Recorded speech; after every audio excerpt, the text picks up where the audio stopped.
Hi, I'm Victoria. When I was 30, I used to be so unsafe to be around. I could explode at a moment's notice. People used to walk around on eggshells around me because they just never knew what would trigger me off.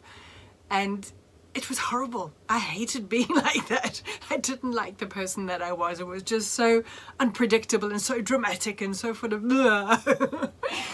So it did invite me to go on this incredible journey of doing a whole bunch of inner work. And I've done a lot. I have done a huge amount of inner work. And the beauty of this is that I've come to understand that the depth of who I am, I've been blessed with this incredible gift of really deep emotions. And over the years, I've developed the skill of being able to go from the highest of highs to the lowest of lows and then back again, and going through everything in between in a way that isn't draining, that isn't like and it leaves you wrung out. The biggest thing that I've learned from this is by embracing these aspects of myself, by embracing what I had always tried to push away, what I tried to hide, that I was just too embarrassed to acknowledge that was just part of me.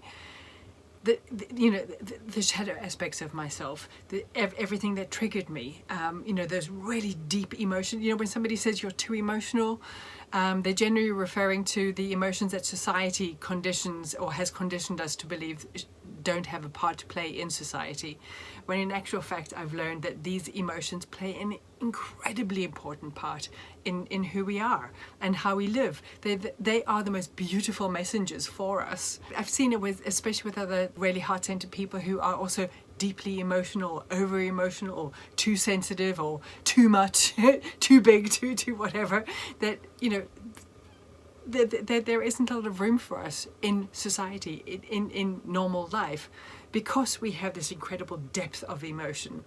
So the process that has really helped me, get a handle on my emotions, get a handle on my triggers, get a handle on all of this, is a gentle shadow work process. It is, really tuning into the heart. I mean, our hearts are the most amazing, beautiful space of unconditional love, self-acceptance, really tuning into the beauty of who we are and why we have all these gifts that we have only ever seen as negative things that we should be ashamed of.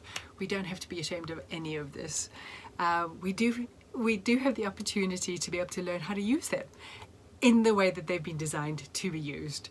So if you've been told that you're too much, too emotional, too whatever, I invite you to book a session with me. And in this session, bring something that has triggered you, or someone that has triggered you, and in the process we'll be going through what's the underlying facet that you've been trying to ignore or suppress or just get rid of, and we'll gently build a relationship with it so that you can get to see the gift that it is actually bringing you, and understand that this is an integral part of who you are, and it's not something to be ashamed of, it's not something to be embarrassed about. And the goal is to get to use these tools to be able to help you sparkle. So all those boards that you put on your diamond, and all the tarpaulins, and all the tatty cloths, everything that you try to hide yourself, we'll be able to gently remove them so that you can shine and sparkle and be the gorgeous being that you came here to be. I can't wait to join you on a session. Lots of love, and speak to you soon.